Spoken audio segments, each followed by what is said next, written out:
Hey guys, it's Sean O'Connell, the managing director here at Cinema Blend, and this week it was announced that HBO is actually going to be canceling their highly anticipated Game of Thrones prequel called Long Night. But before fans had a chance to actually mourn the death of that show, it was announced that they were going to be doing another prequel show to Game of Thrones, this one called House of the Dragon. We're going to give you all the details on that show right now. But before we do that, do me a favor, go down and hit subscribe, turn on your notifications, because I'm talking about Game of Thrones on the Cinema Blend YouTube page all the time, and I want to make sure that you guys keep up to date with every single video that we post. Here's what we know about the new HBO prequel to Game of Thrones going into it so far. It's going to take place 300 years before the events of Game of Thrones and is based on George R.R. Martin's book Fire and Blood, which depicts the stories of the Targaryen kings who had long ruled Westeros. Fire and Blood begins their tale with the legendary Aegon the Conqueror, who also is the creator of the Iron Throne, and it goes on to recount the generations of Targaryens who fought to hold that iconic seat all the way up to the Civil War that nearly tore their dynasty apart. Now, some familiar faces from the behind the scenes on Game of Thrones are going to be involved in this show, which should get fans really excited. Miguel Sapochnik and Ryan Condal will partner as showrunners on House of the Dragon, according to the premium cable channel, and both are also going to be poised to work as executive producers alongside George R.R. Martin and Vince Gerardis. I want to discuss the different generations of Targaryens that are covered in the book Fire and Blood, but I want to sort of preface that I'm not good with Game of Thrones names. If you paid attention to my run-through of the entire series of Game of Thrones, and if you haven't watched my recap videos, you should be going down to the playlist right now and going through each and every single one of them. I'm terrible at the names that are in this show. I actually earned the nickname Breaker of Names, and I'm going to live up to that now as I try to discuss the Targaryens that potentially could be covered in House of the Dragon. Fire and Blood covers 6 generations of Targaryen rulers and starts with Aegon the First. Now that one I can do. Aegon, of course, gets credit for being the creator of the Iron Throne, so he's very important to the overall Game of Thrones story. Next in line in the Targaryen chain is... I'm going to say it's Aenys.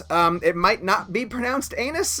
It might be Aenys, or you're going to sort of dance around how it is, but it looks and sounds like Aenys the First, as well as Maegor the First. Following those two, we have Jaehaerys the First, Viserys the First, finally Aegon the Second, and Aegon the Third. Now, it's unclear how many of those we're going to get to in the 10 episodes featured in House of the Dragon. I would assume if the first season does really well, then HBO will greenlight additional seasons the way they did with Game of Thrones. We don't know much beyond the title and how many episodes are going to be in this new prequel series, but there are some major moments from Fire and Blood that I know fans are going to want to see on screen when the show finally airs. Starting with the Field of Fire. Now, this was one of the most decisive victories of Aegon the Conqueror's takeover of Westeros. Very reminiscent of that time that Dany attacked all of the Lannisters with her dragons. Aegon literally burned a field of his enemies from the back of his dragon. Now tell me that's not something that you guys want to see on screen. The promise of House of the Dragon is that we're going to get a lot of dragons, and that would assume that we're going to also get a lot of fire, which will lead to a lot of blood. Now, I'm making these assumptions based just on the titles that we have, but if you're bringing back House Targaryen, we want to see a lot of these dragons, and this is one of the places in the Field of Fire that we would assume would be one of these big benchmark battle scenes that Miguel Sapochnik specializes in. If House of the Dragon shows us those types of battles, then we know we can anticipate potentially seeing the Dance of the Dragons. This was the first massive civil war for the throne between two rival branches of House Targaryen. It's the first full-scale civil war to ever take place in the Seven Kingdoms, so that makes it really significant in terms of the history of Westeros. Basically what happened is Viserys I had a daughter, Rhaenyra, and then remarried, and he had a son named Aegon II. But they hadn't established a true inheritance law in the new realm of Westeros, so when Viserys I died, both children claimed the throne. Now ultimately, Rhaenyra was captured, and Aegon II fed her to his dragon, and he died a few months later, so the throne ended up going to her son, Aegon III.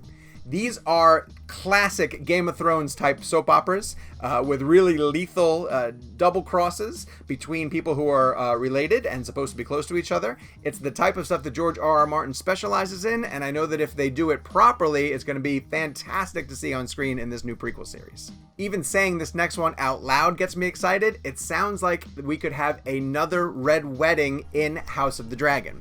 The book had what was basically another Red Wedding, but this time it was a rebellion against King Aegon I, in which a character named Will of Will, the widow lover, arrived uninvited at the wedding of Sir John Caffrin to Aelys Oakheart.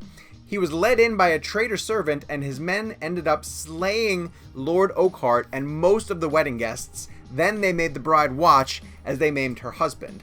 This is one of those moments where, if you're not familiar with Fire and Blood, there could be a lot of tension leading up to the presentation of the wedding, but for the people who have read Fire and Blood, they will be anticipating this moment from the minute that the show starts. Finally, I want to bring up the fact that there could be a new female version of Tyrion in this new show, which of course has me wildly anticipating seeing how this is portrayed. Now, in the book, Alyssa Targaryen is described as having many of the same characteristics that Tyrion does in the books, The Song of Ice and Fire. And a lot of fans actually think that Tyrion was the illegitimate child of Mad King Aerys, and the fact that a Targaryen ancestor closely resembles Tyrion in Martin's new books is adding a lot more fuel to that fire. The quote from the book Fire and Blood actually goes, "Her hair was a dirty blonde tangle with no hint of silver to evoke the dragon lords of old, and she had been born with mismatched eyes, one violet, the other a startling green. Her ears were too big and her smile lopsided." Now, following in the footsteps of Peter Dinklage as Tyrion is going to be really difficult for anybody who they cast. But this sounds like a juicy role that the right person could really sink her teeth into, so I'm anxious to see who they end up casting for all of the roles in this new series, but this one in particular. We are in the opening stages of finding out about HBO's new show, House of the Dragon, and we anticipate a lot more details coming. As we said, we know it's going to be 10 episodes long, but we have no idea when it's going to start filming or when it's going to air. However, we're excited by the people who are involved behind the scenes, and now can't wait to find out who they cast. Make sure that you are following up with all of our updates, not just from the entertainment realm, but for everything Game of Thrones and HBO related. To do so, you have to go down and hit subscribe and turn on your notifications, because we're posting Game of Thrones content all of the time here on Cinema Blend's YouTube page, so keep up to date with all of our entertainment news.